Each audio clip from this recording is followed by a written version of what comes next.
Okay. Hopefully there's no issue. All right, then let's go. There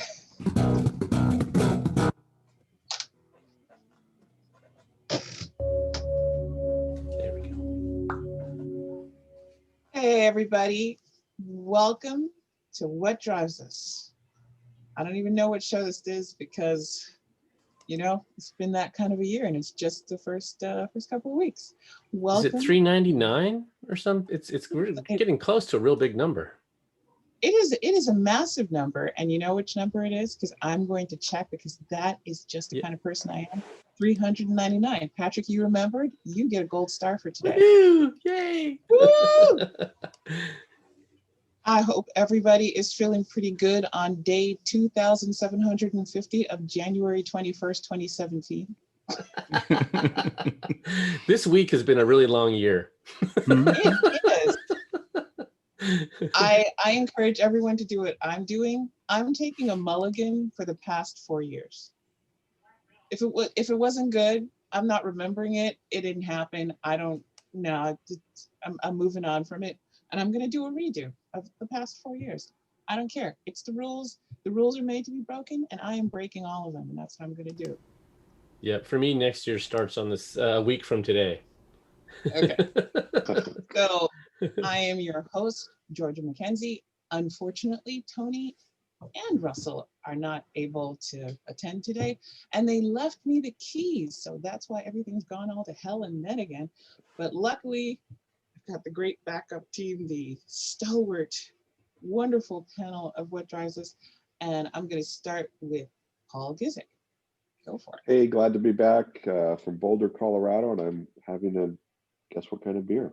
Mm-hmm. IPA.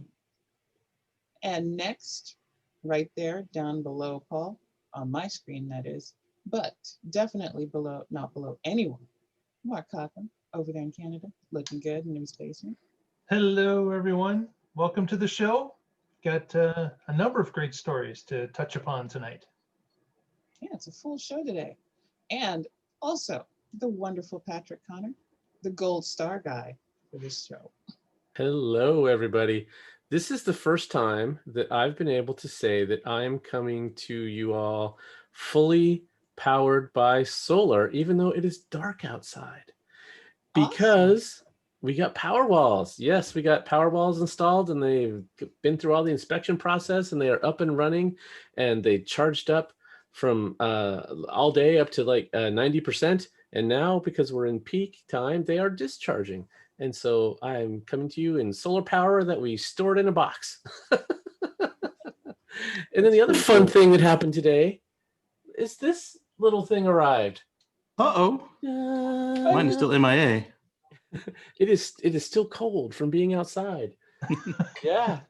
Did they give you a tracking number or anything, or just showed up? No, I did get a 2 days ago. I got a email with tracking info, and which I didn't find until between the two shows, when I was like, oh, click on it to tracking. It has this little bar that said it was scanned for in California. I'm like, oh, okay. And then the bar keeps growing. And it arrived in Portland. Oh, okay, cool. This should be here. And then it says on in transit. And then it said delivered. I've run down. And there it was. I have Nice. Tesla tequila now. Woo! No wonder you're feeling good. Fun times. And then one of our stalwarts, Casey Green. Go on ahead. Hello, everybody. It's a little bit chilly out. We're looking at 35. I've got a lunar Tesla in the driveway. It's quite nice. It's a what do they call it? Model S Performance. It's Raven Edition, and it's in chill mode. Aww. So They're just teasing you with all the fun you can't have. And why do you have a loaner Tesla, Casey? Because my car squeaks when it's frozen. The middle right seat, it talks when it's cold. But if you let it heat up, or if it's warmer than frozen, it's fine. Yeah. Well, we've got a pretty jam-packed show for everybody today. So let's get right to it. And weirdly enough, I have the first story. I don't know how that happened. But Chinese search giant Baidu is teaming up with the car maker Geely to build electric vehicles. So, and from based on everything I'm reading, people seem to think this is a big deal because Geely actually owns Volvo. So I did not know that. That is one of those details that I was not expecting in that. And I don't know, I'm going to throw it out to you guys. Do you think that this is a potential juggernaut entering the market? Because people are framing it that way, and I kind of feel like that's a real maybe. It's going to depend on what they put on the market and whether it appeals to people.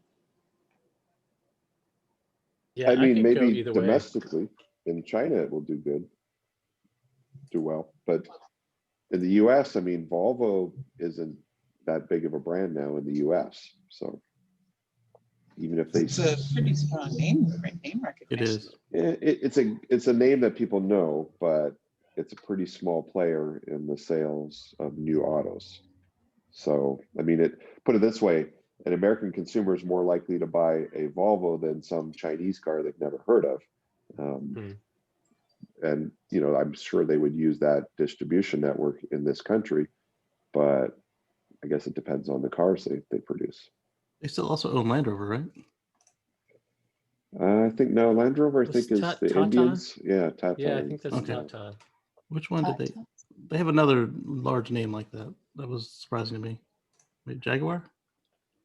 I don't I remember. think that's Tata as well. Oh, okay. Well, Well, you know, either way. I think it's though a great thing because it's going to mean that there's going to be a bigger push in that autonomous driving market or R&D right now, because it really, although there's a potential market, especially as our population ages, to have good autonomous driving technology. Right now, we just need good development. And I think that part of it, I'm like, oh, okay, that's pretty cool. But whether or not it ends up being a solid partnership for bringing cars to market with strong technology, I think that's going to remain to be seen. I'm not quite sure all that juggernaut-y kind of talk that I'm reading on some of these articles. Well, as far as the vehicle itself is concerned, like as far as if it's safe and get up to speed, get out of its own way, as long as they aren't cutting any corners, they have the expertise in house with Volvo and whoever the other one is, and Polestar. Yeah, Polestar, Lotus, Proton Holdings, which is one I haven't heard of. Those are the Lotus. You might have been thinking of Lotus, yeah. Yes, Lotus. It was a luxury-ish mark that I was thinking of, so Lotus sounds right. Yeah. So between those three brands that we know as Americans, they can pass a crash test. This all comes down to if they want to spend the money, because we've seen what was it that the one that was like a knockoff of the RAV4 and the Ford Edge that like if you got in a crash it would like taco. I mean, it looked good, but it wasn't safe. Maybe the issue there is that no one company is willing to foot the entire bill for all the R&D it would really take to have good autonomous driving. Yeah, so you're right. These are two juggernaut companies, and on paper they have all the right skills to do autonomous electric, but I'm worried that neither of them are dependent on it, right? So they could just do like Apple's done, tease cars for a decade and maybe come out with something eventually, or maybe not. Or Waymo, they've been working on autonomous for a long time, and you know that you can, if you're in Phoenix, Chandler, Arizona area, you can go and hop on one today, and they have promise, but it's, I don't know, with big companies like this, it's a rounding error at best, and so they could just drop it at any time and still be wildly successful. So we'll see what happens.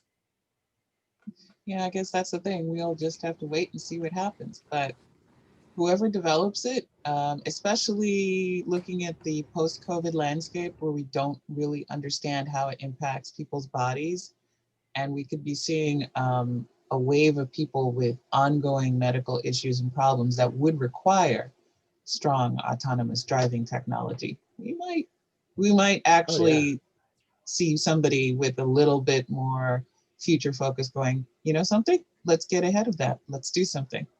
Yeah, I don't know how many people die every year from auto accidents caused by distracted or drunk or other ways impaired drivers, But humans are not great drivers, and as soon as we can get them out of the loop and let people who want to drive go to a track and have all the fun they want on dedicated courses, and instead get AI, really good AI, anything that helps get us to that day sooner, I'm all for it. Yeah, I mean, it makes sense for them to do this. You don't want to be the last one or anywhere beyond number 2 on this unless number 1 is a supplier that's going to supply the entire industry with everything. If you don't develop this, you're going to get dusted. And that is the point, Casey. They could develop building blocks to sell to all the other manufacturers, Right. so they don't have to do it in-house. All right. Well, let's not dilly-dally. Let's move on over to Casey, because he's got some stuff about Rivian and Amazon. Rivian and Amazon. So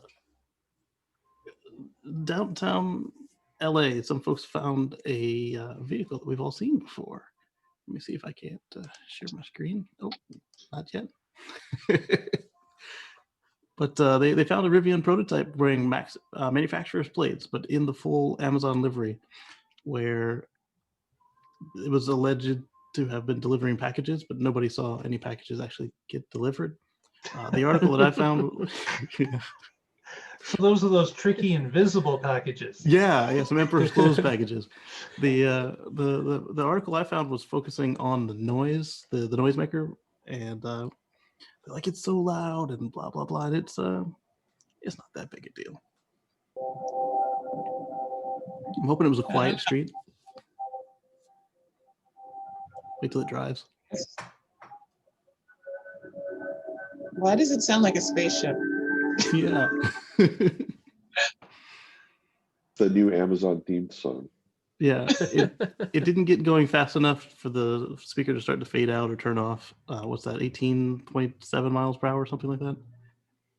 Something like that. Somebody told me in kilometers, it made more sense. 18.7, that's kind of an oddball number. In kilometers, apparently it was a nice even number. So Yeah. the rest of the world will get it. We get the half of a mile an hour.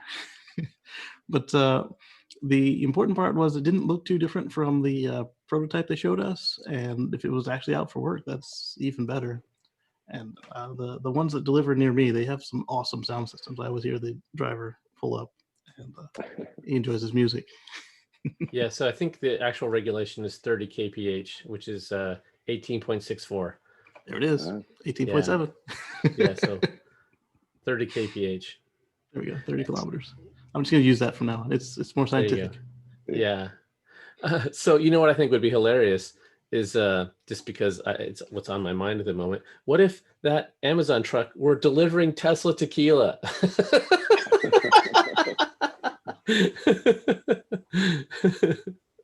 Basically, it's delivering joy to every girl and boy. There is that, but I don't see Bezos and Musk getting together on anything. No, No. they're not on the friendliest of terms. No. Let's Once put they them in a started jar. stealing employees from SpaceX and Blue Origin back and forth, they were the rivalry was set. They probably love each other.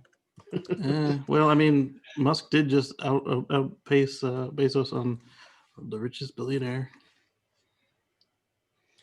Yeah, Bezos' divorce helped. It did help. I'm glad his wife is, his ex-wife is donating a lot to charity as well. Yeah, that was really nice to see. Wow, billionaires actually doing good stuff. That's awesome. Right. Oh, the funny part is, like, literally, dude, you could stop earning money right now, give all your employees really great pay, and you would still be the richest bastard in the room. Just it's hoarding, but money, so nobody says it's a disorder. Maybe he's trying to be the world's first trillionaire for some reason. Maybe he's trying to be just a big jerk. Well, for both of them, it's not like they actually have it in cash. They have it in stock. And they also use that to maintain control of their company so that they have the positions that they want. And so it's not exactly, if they started selling that in mass quantity, the price would drop significantly. So it's like, again, it's on paper that they're billionaires, but I'd rather be a billionaire on paper than not be a billionaire. Indeed. The truth is they get their money by saying, hey, look, I've got $1 billion on paper. So if you loan me this money, I could totally pay you back. Very true. Now I'm a practical kind of person. You can be a billionaire on paper, but you better damn well have some cash in your hand before you ask me for anything. I don't trust your paper. All right, before we get off the rails on this one, we're going to roll over to Paul. And you're going to talk about some chips. Yeah, so my story this week is from PC Magazine. I guess PC Mag, I don't even know if they have a print edition anymore, but they did a story this week on the auto industry is running out of chips, specifically semiconductors that are used in all this new tech that the new cars are using. And because of various supply chain shortages, a lot of factories are closed. Now, part of me wants to believe this, part of me wants to call bullshit, that they're just coming up with an excuse, because it might be that consumers are not buying new cars and they want to scale down the factories, but they don't want to say there's no demand. So they're blaming it on their supply chain, because as far as I know, Tesla's still cranking their factory at 11 and they use a lot of semiconductors and technology. And it's not like you have to ship an engine block from China overnight. I mean, semiconductors, you can put 500 cars worth in a suitcase and take them on a plane. So I don't know if I want to believe this, but it is an interesting story how electronics are a big part of modern cars. So what do you guys think? Well, I mean, aside from the fact that they could be not telling us the whole truth, it's like Musk said a couple times, if you make cars and they have a speedometer needle and you don't have the speedometer needle, that car can't go out the door. Right. But these are big automotive companies that have had supply chain management expertise for hundreds of years and can make it happen. They can pay premiums to expedite things. They can have alternate suppliers. I don't know. It just seems and they probably also know it, Paul, many weeks or months in advance. Right. And they plan and they have contracts with their suppliers. If they can't deliver X amount of widgets by X amount of day, they lose their business. And they're all about just-in-time delivery. And I mean, they've dialed this stuff in for decades. So it does I don't sound know. suspect. Yeah. So, every new car has lots of computers, software, cables, and you'd think they'd be planning for it. So, but it's a lot easier on your stock if you say that I can't get all my components because of the current, what you call it, whatever euphemism you want to use. Then if you say everybody is locked in the house, they ain't buying cars, then you watch your stocks drop overnight. Exactly. So yeah. So interesting story. Don't know how much truth there is to it, but you would think that as time goes on, these manufacturers have alternate suppliers lined up if this kind of thing happens in the future. Yeah. So they've been practicing lean engineering or just-in-time delivery and honing this in for a long time. That works great as far as maximizing. You don't have to have warehouses and you get parts arriving just in time. You don't have to have a bunch of storage. You get the best price because prices tend to come down over time. But a system like that really is just-in-time delivery is not super resilient. So maybe they've tuned the knob a little too far. And so maybe there is some truth to that, because I mean, like Casey said, if you have hundreds or a couple hundred suppliers and whatever part is missing, that stops the whole vehicle from going out. You mentioned Musk telling a story about. I was just saying, on the demand side, though, I think a lot of sales are down 15 to 20%. Right. Yeah. So a system like that just in time works great when everything's pretty steady state. But this year's been anything but steady state. It's been crazy. Right, but freighters are still shipping and airplanes are still flying. It's different if they have to move engineers around the world and people, but parts and widgets, that's still easy to do.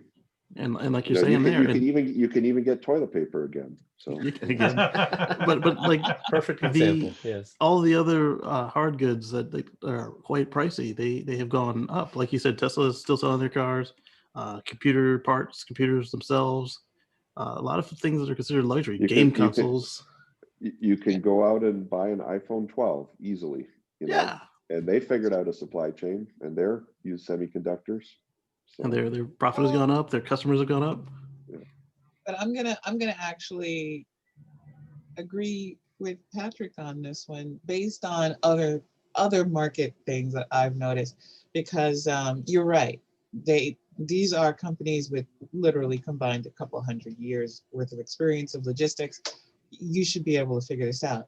But one of the biggest, stupidest developments of modern capitalism has been that just in time, only use exactly what you need, only order exactly what you need. We're going to micromanage right down to the wire because we can totally predict the market and predict our sales, and we're going based on forecasts. And that is complete bullshit, because all you need is one disaster and it'll throw everything out the window. So this is the Trader Joe's analogy, because this is all my logistics. I haven't been able to find my favorite creamer in Trader Joe's for about 2 months. I have walked through multiple grocery stores in my town, and I see things that were consistently there are no longer there. And when they do find a replacement, like certain flours that used to be, and I mean flour for baking, when everybody suddenly decided that they were like Jacques Pepin and they were going to bake bread all damn lockdown, and flour disappeared, and I'm standing in the aisle going, bitches, none of you even baked before. What the hell? Bring me back my flour. and 90% of those bags of flour are still in the cupboard. Yep. They're still in the cupboard. I haven't seen a caffeine-free Coke Zero in over 6 months. Yes, same thing. I've noticed that tons of things that were standard, regularly there, have completely either disappeared off the shelves, or they're some kind of weird off-brand, like, what'd you do? Trade on the black? This is like Radar O'Reilly and MASH trading in the wartime black market and coming back with some kind of off-brand like toilet paper. Yeah, it's just weird stuff. And I don't mean like some kind of fly-by-night kind of thing like the dollar store or something. I mean like real markets, but I'm looking at it and going, was this from the batch that ships over to Mexico? What's Right. Well, now I'm seeing all the knockoff Clorox wipes in the stores. Yes. Because Yeah. you still can't easily find Clorox wipes. But That's one. Mm-hmm. So I'm actually going to agree with both of you, because I'm a Libra and I like to confuse people. So yes, soft market demand, definitely. But I think also a very, very destabilized logistics. And I think honestly, the logistics network in America, we're going to find out later on that there are massive, massive issues. It's not just the postal service, because I was saying to myself, there is something completely wrong here in shipping and receiving and what's happening with manufacturing. Workforces are definitely being impacted. So I think actually we're all kind of a little bit right on this one. The biggest shock about that story was that PC Magazine is still around. Right. It's all digital. So At this least on a Christmas website. card behind me here, it was delivered, or it was sent on the 14th or 15th of December. I got it last week after the show. Oh, wow. I checked the postmark. What would you rather be doing? Shipping boxes that you could make $3 profit on a box, or shipping cards for 50 cents? See, if they had machines still, they could just feed them in the machines and they'd end up in a box to be delivered. Well, that would be convenient. Right? Jeez. God, Casey. All right. Oh, and speaking of God, Casey, talk to us about the Bolt EUV. Okay, so there was a sneak peek at the Chevy Bolt EUV, which is not the Chevy Bolt EV, which we're all familiar with, the little hatchbacky, perfectly adequate electric car. And the vehicle had about 80% charge, and it was showing on its display 235 miles remaining. And from all of my experience with GM EVs, they are pretty darn accurate when they tell you how much range they have left. So that is phenomenal. And what's the form factor of that vehicle going to be? That one is probably crossover SUV, so probably smaller than my Model X, but bigger than the Honda Fit-sized Bolt EV that they So have like now. a RAV4 kind of size? I would say probably RAV4 CRV size. So is it still limited to 50 kilowatt in their charge rate? I would hope not. That's too big of a battery to go that slow. Right. And I'm worried that the Bolt's been out for a while and I haven't seen a lot of changes. So I mean, I'm glad that they're doing something finally, but they should have been coming out with a new improvement every year and more battery options and faster charging. And there were some people that didn't like the seats. Okay, so let's make those better. It just seems like they came out with it and said, there it is. We have an EV. We're done. Yes, thank you. That's the weird part, is because they did do all that for the first gen Chevy Volt. Like every year it came out, they had new features, new range, and the prototype Bolt EV actually was able to charge faster than 50 kilowatts. Well, maybe not all of them, but they had one or two that would charge faster, and they would never commit to it. And then when we got our hands on them and we found that they were capped at 50, and then they made excuses about how much copper costs. Yeah. I think the Bolt EUV is going to be not as big as a like a CUV. It's they're calling it. They call everything a CUV apparently. All it needs is have slightly oversized tire, and it's automatically a CUV.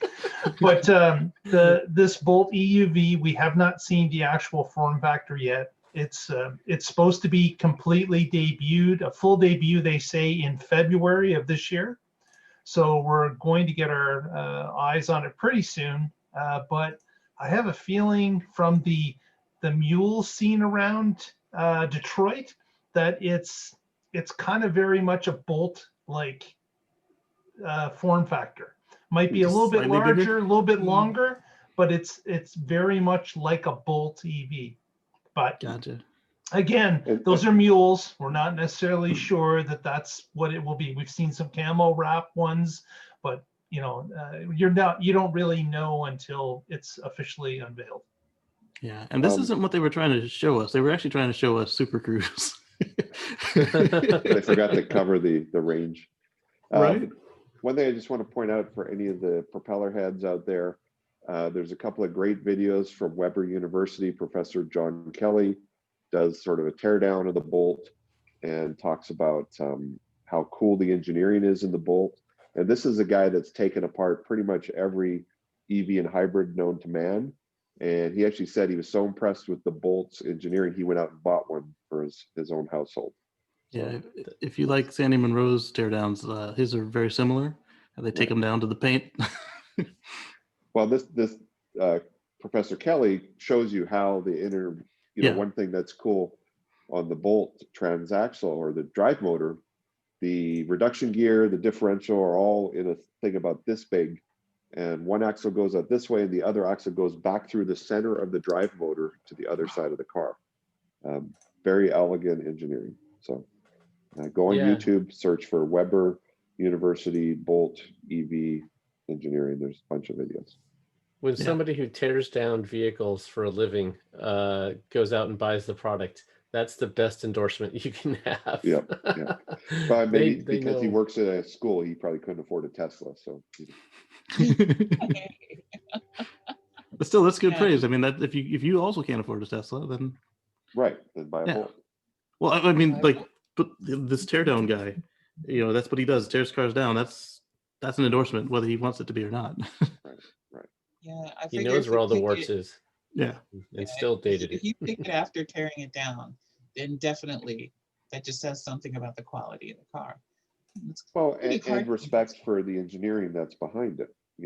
Yeah. Like as a technologist, he goes, "Wow, these guys really thought this through and they did it right. It's not some Chevy from 1980, which was a piece of crap." Hey. Some of us are from 19.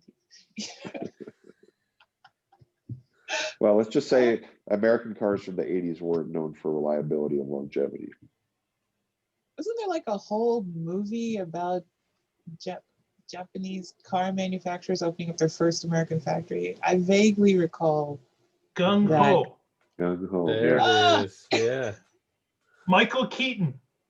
Yes, it was Batman. Batman was in a movie. Back when Batman made cars. Leave- Show title. Leave baby me alone. All we knew was it was Batman.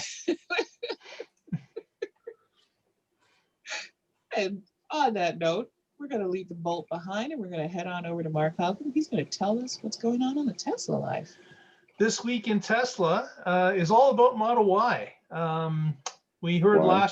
last week. Why? Because we can, Paul. Because we can.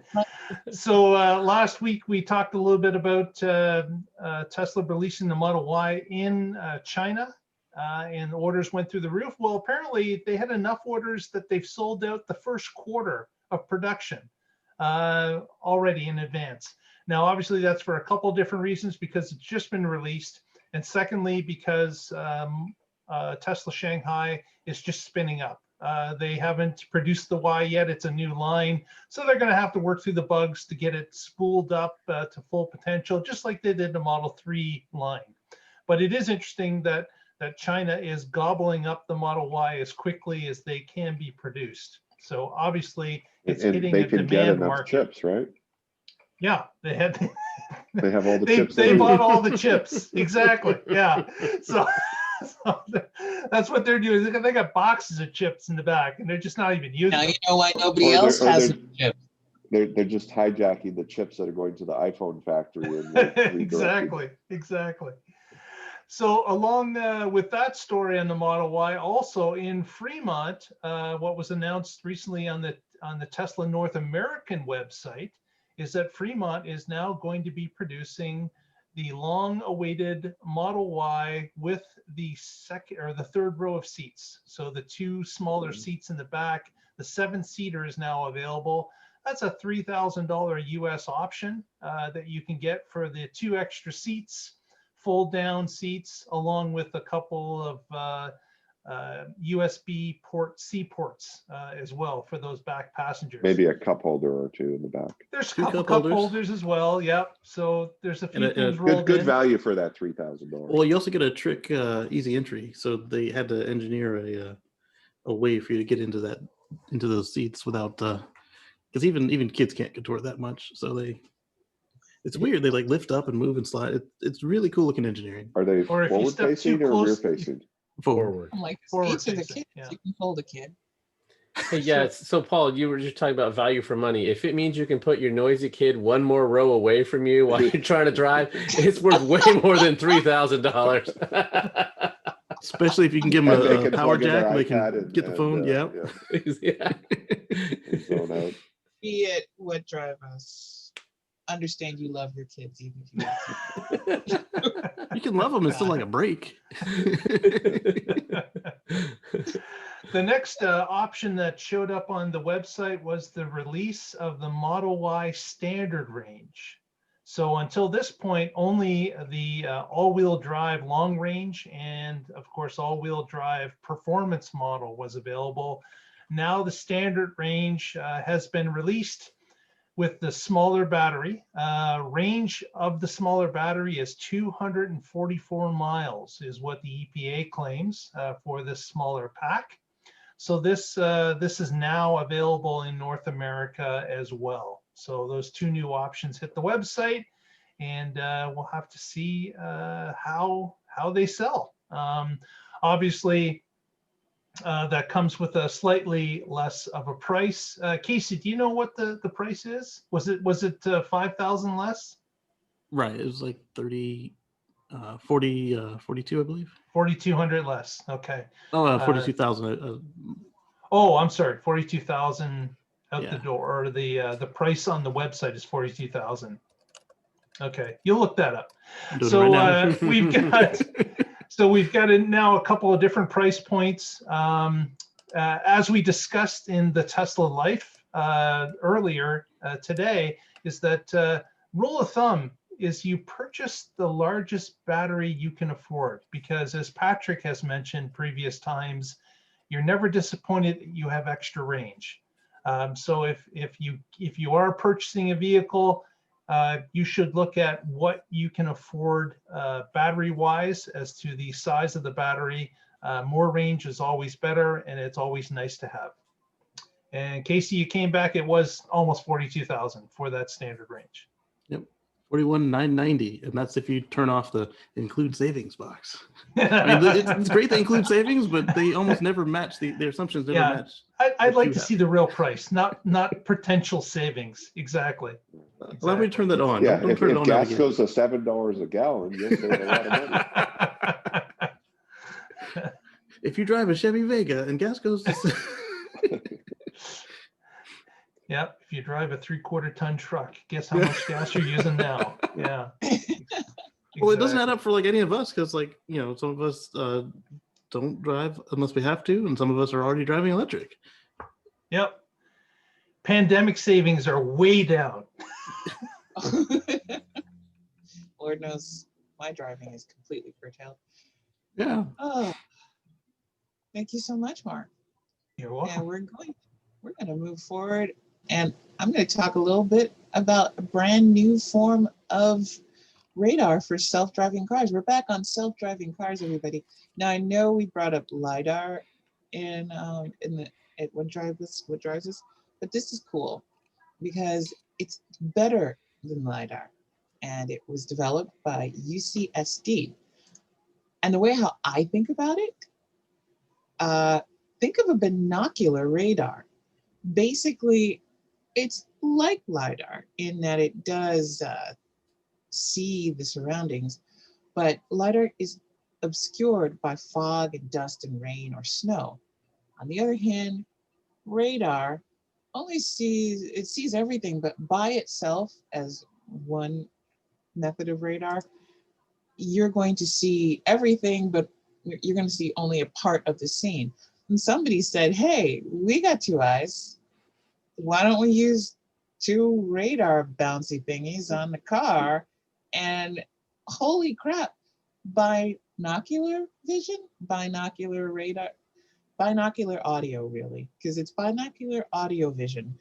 And whatever, I'm making up my It own just means the terms. cars can see better. Yeah, the car can see the car.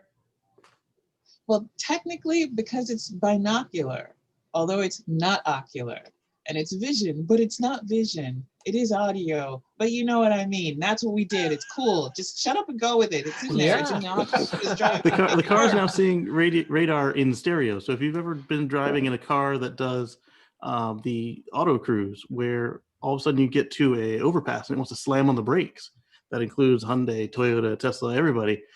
That is because the monocular radar can't tell how far above you the bridge is, and it thinks you're going to run into it, so it slams on the brakes. Right. I mean, that's the thing, and I think this is another case of biomimicry that it took us a long time to kind of go, oh hey, we could try doing this.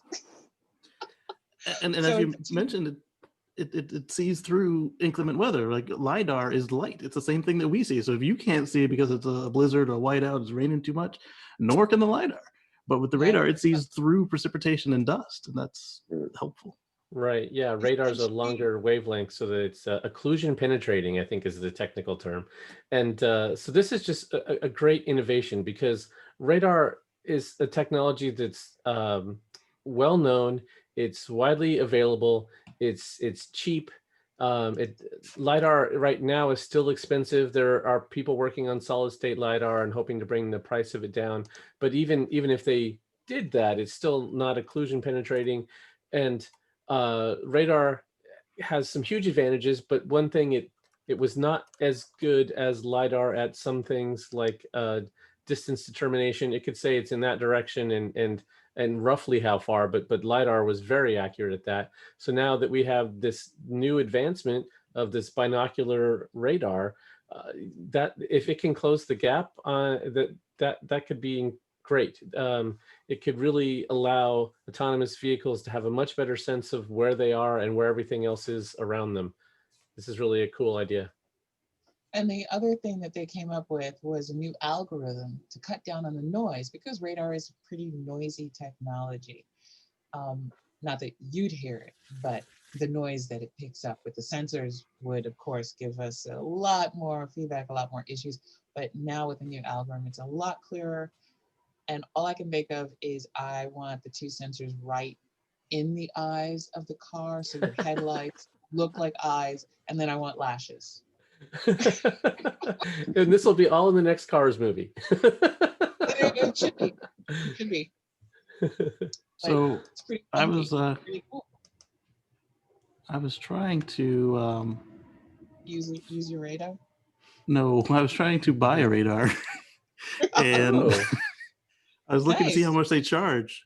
But for me, all the prices show up as 0, which is not actually what they would charge me. And well, the fact that that they even offer it as a non-restricted part means that it obviously can't cost more than a couple $100. So, I mean, would you rather implement radar, lidar at tens of thousands of dollars per car, or even $5,000 a sensor? I think they said they're down to now if you get like the cheapest units, if they're even as good as the big $20,000 units, or would you rather keep buying radar at under $1,000 a piece that you already know how they work? Just put in a pair of them. It's going to be interesting to see if this advancement cuts down on more research on LiDAR. Who knows what the applications for LiDAR will be somewhere else in some other method in the future. We could do a lot. Space. Hey, I'm down for space. There's a lot of people I'd like to send to space. But Well, and the eventual solution, I think, is always going to be some form of sensor fusion, right? So it's good to make them all better. And if one of them is better in a certain situation and that prevents that crash from occurring, awesome. Yeah, Musk It seems might, to it think we might can do be it all. certain technologies on sunny days, and other technology works better on snowstorms. And Yeah, exactly. Yeah, when it's rainy Musk and seems, snowy, you want radar. exactly. Yeah, And Musk seems to think that we can do it all with just cameras. I mean, physically, yes, but I mean, why turn down a good data if you got it? Well, and how many hundreds of millions of cars will be produced over the next 50 years? So if they start mass producing this stuff, the cost per car will be like airbags or ABS are now. It's not that big a deal to put it in every single car. Yeah, I was want it to now a couple clarify $100? that. I want to clarify that statement, Casey. Musk does not think it can be all done with cameras, because even to the vehicles they're producing today have forward-facing radar and they have sonar all around. So they are doing sensor fusion. He says it and he doesn't do it. It is there. It is being used. It is part of their autonomous solution. It is, yeah. Yeah, it's primarily vision, but it's not exclusively. Yet. well, it makes me happy, because I that hope it means stays we are on. all the more closer to a laser cannon for my fit. And then everybody's going to get out of my way. I'm all for it. And with that, I'm going to bounce over to Casey. Let's talk a little bit about the Boring Company case. Oh, that sounds so boring. Oh, you mean Musco? So my favorite boring project right now is the Vegas Loop, and somebody at Teslarati, Joey Klender, has suggested that they are actually on time. CES is going on right now virtually, but because it's virtual, there's no need to move Those passengers virtual around. rides. Exactly. So Yeah. they are apparently using the site right now to do construction on their expansion project that was approved by the Las Vegas Commission. And I don't have a picture of it, but somebody spotted a vehicle going down into the tunnels the other day. And Patrick and Mark and I had speculated which tunnel does which, because they've got a curved one and they've got a straight one that kind of goes down on a ramp. And it looked like it was going down the straight ramp. So that was, remember I suggested that perhaps they launch you into the tunnel rather than have you come up and slow down abruptly. Yeah, so it is Vegas. So, eventually they're going to have to get stretch limos down in there. So they got to use the straight ramp. Well, it's the one thing I would actually go see in Vegas. I'm not a big Vegas person. But yeah, if I was in town, I totally want to check out this loop. So how would you feel about the autonomy side of it? I won't care. All right. If it, look, by the time I how get to hard go is it check to it out, drive a I'm gonna let drive other in a people fixed start it course? for me. You know? Yeah, Driving a car without running into the walls, yeah. yeah. Somebody else is gonna have been the beta tester true. for this. I'm a version 2.0 kind of person. I You like ride to Cybertruck let through it. other people. You go first, Indy. All of you get to go first, Indy. So Yeah, Paul, you make a good point there. A tunnel is like the simplest possible use case for autonomy. You don't have any weather, you don't have any intersections, no roundabouts, no bicyclists, no pedestrians. Yeah, it's just if they can't get it to work in a tunnel, it's never going to happen. just a straight line, dudes. And it's a private tunnel. Work, it's only them. here. It's not like it's a railroad tunnel where different trains from different places are coming in and out. It's all their stuff. Oh shoot, there's a coal train. It's all manual. Ah. The trolley problem. What do we do? Oh.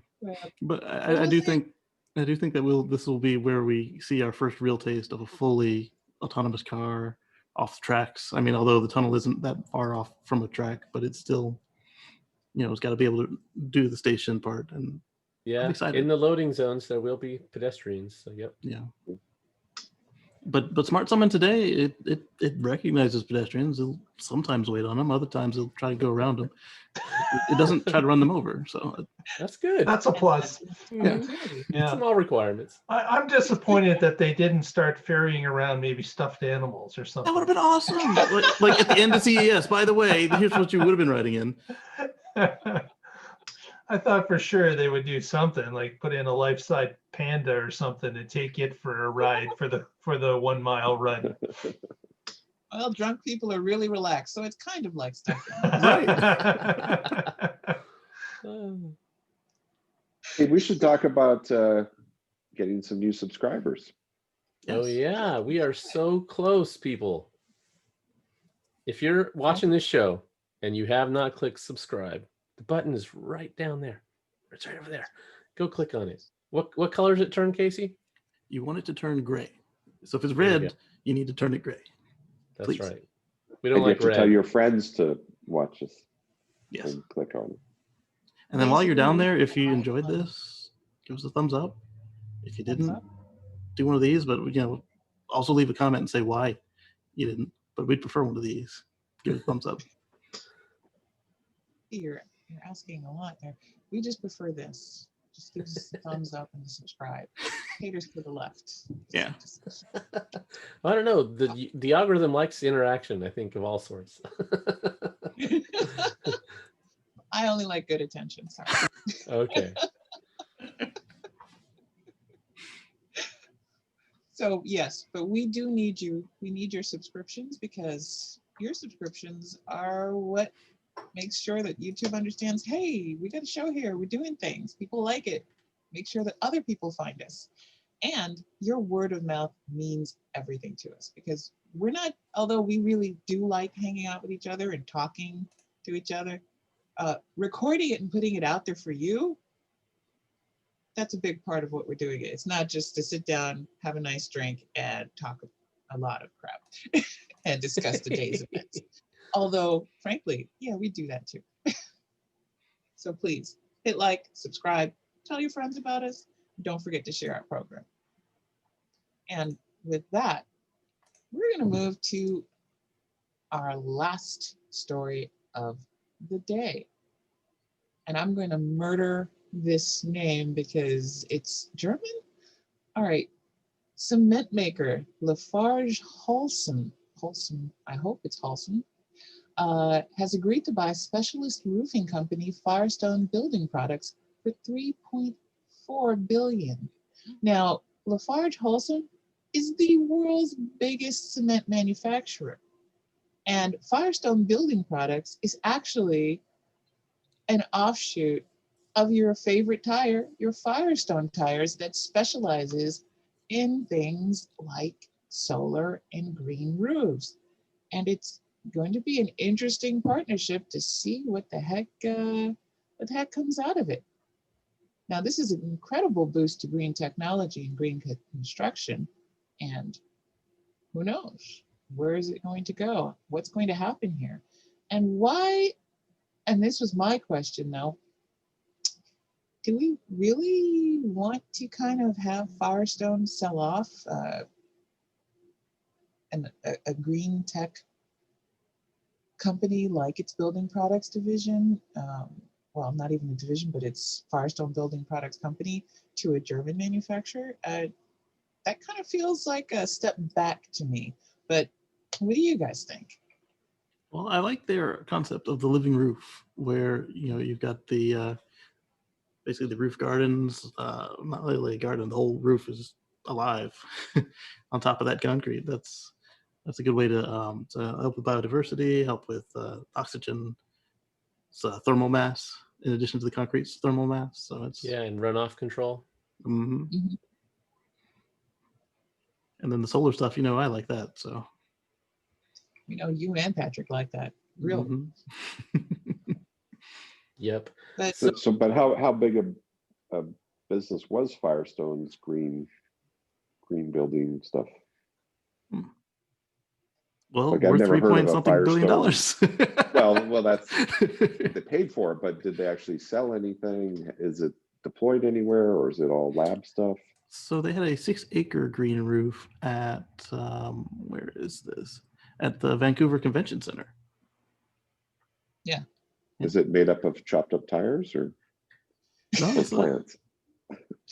there's plants. It's acting as an insulator to help cut the heat gains during the summer months and lowering the heat loss to the winter.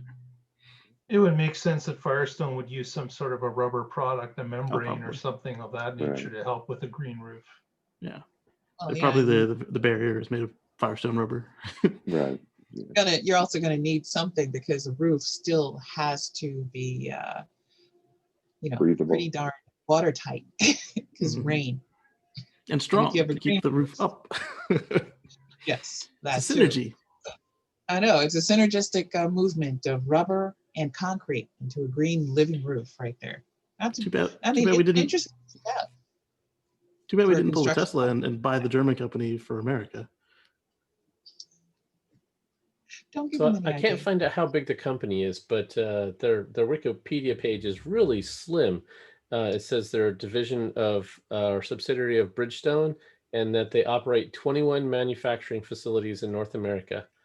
So 21 plants is not a small amount, but No, there's it's nothing not. about how much Firestone or revenue or Lafarge? what's that? Firestone. Firestone. Firestone. Yeah, so it's Firestone. Firestone Building Products, and they are a division of Bridgestone Americas. Yeah, Bridgestone That's bought Firestone a little while ago. because Mhm. at 21 factories, yet not a whole lot of information on the company itself. No sales info, no projections. All Right, right, and if but they're you know not what? publicly traded, they don't have to disclose They don't that. have to do it. The thing that I thought was interesting is that they had also had a green concrete that they said was like 30 to 100% less carbon emitting compared to standard concrete. So that might be why this the world's largest concrete company is interested in this. If they have a new greener concrete, and building requirements start saying, "Hey, we can't use this CO2 emitting concrete. We need to use a lower CO2 concrete." Well, now they'll have that formulation. So it might have been more about getting that product than it was these 21 factories and employees. Could be. Well, I mean, like when you look at companies like Microsoft, where they have committed to being carbon negative for their entire existence, like they're going all the way back through the 70s, yes. and they want to reduce that as well. So Trying to it's offset that. Well, I wonder, I mean, is that like well, I can look that up, but I guess that would be heading towards a platinum standard lead for the rest of their existence. yes. So that's going to be fascinating to see what happens. Whatever. I think LaForge made a great investment.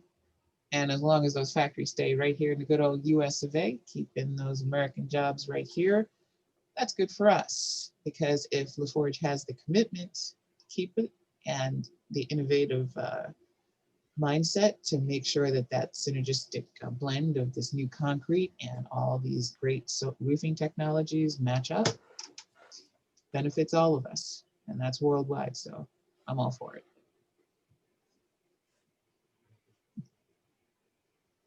Anything else on this one? Because if not, it's almost 7 o'clock, guys. We're going to do our shout outs and go home. Metaphorically. Yeah. We're all, Well, I'm Paul's gonna gotta go go home. Yeah, Well, you're Paul still at gets to work, go Paul. home. Yeah. Some of us have not left home in months. Yes, work and home is a blur for many people. Oh man. So we're gonna do our shout outs and then wrap it up. Okay, rolling the opposite direction from the way how I did it. Casey Green. Got any shout outs? I do. I got a couple of videos produced last week, and you can find them at youtube.com/Casey Green. That's KACEYGREEN. And it looks like there's going to be another Tesla software update video for me to go digging into. So keep your eyes open for that. Ooh. Patrick Connor, what you got? Hey, so I don't know what you're doing next week, but you should be here because we're going to have an exciting number 400 show. What do we have planned? I have no idea. He's so busy working on it, he couldn't even be here tonight. That's how big this is going to be. We'll probably be talking about what GM did at CES this week, or their new logo, or other news, or maybe we'll do a retrospective on the 400 shows I have no idea. And the only way to find out is for you to come here 7 days from now. That will be when I'm actually officially starting the new year is a week from today. And make sure you hit like and subscribe before you come here next week. That's right. Yeah. Oh, it'd be so cool. We're so close to 2,000 viewers. If we had 2,000 subs on show 400, that's just some nice math right there. Russell would buy everybody a cake. He might, allegedly. Allegedly, yeah. Russell's not here to dispute that, so I think it's absolutely true. Okay, so my usual shout outs. I blog at carswithcords.net, and I've got one coming up about car culture and can the legacy automakers do what they need to reinvent themselves, and the obstacles they're running into to do that. So that's coming out a little bit later. And I also am with the Oregon Electric Vehicle Association. You can follow us at our social medias on go to oeva.org, and you can find the links to Facebook and Twitter and our newsletters and all that good stuff on there. Thanks.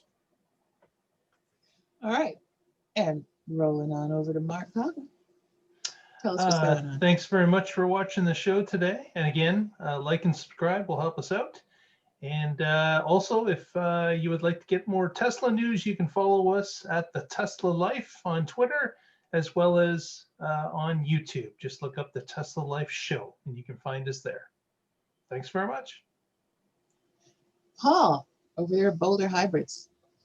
Yes, if you have a hybrid or EV in Colorado, needed service, give us a look up, boulderhc.com. If you're looking to buy a hybrid or EV, a used vehicle, check out our other website, boulderh.com. And stop and say hi if you're ever in Boulder. Do you have any specials this week? What specials? Specials. Got a couple Prius Primes, a Chevy Bolt, Chevy Volt, some regular Priuses. Nice selection of stuff. Check out our website. That's what Patrick and I like, cars with cords. That's right. Cars with cords. You have plenty. All right. And that leaves just me. And I guess for our 400th show, super secret hint, all hand puppets. That's all I'm going to say.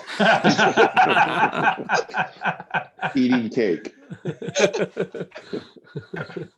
But we really would love to have you there for our 400th show. And frankly, that's why you should subscribe, because then you'll know when we have our new 400th show up without any effort on your part. It's a convenience. We're thinking of you.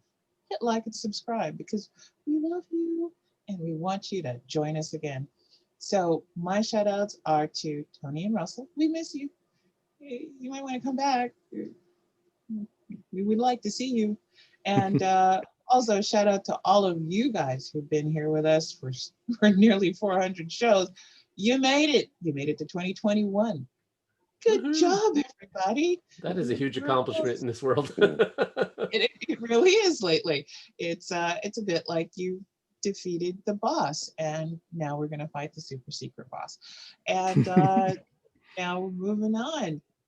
Thank you guys for joining us. It's been great having you here. And don't forget to join us next week for show number 400, and you can find out exactly what drives us.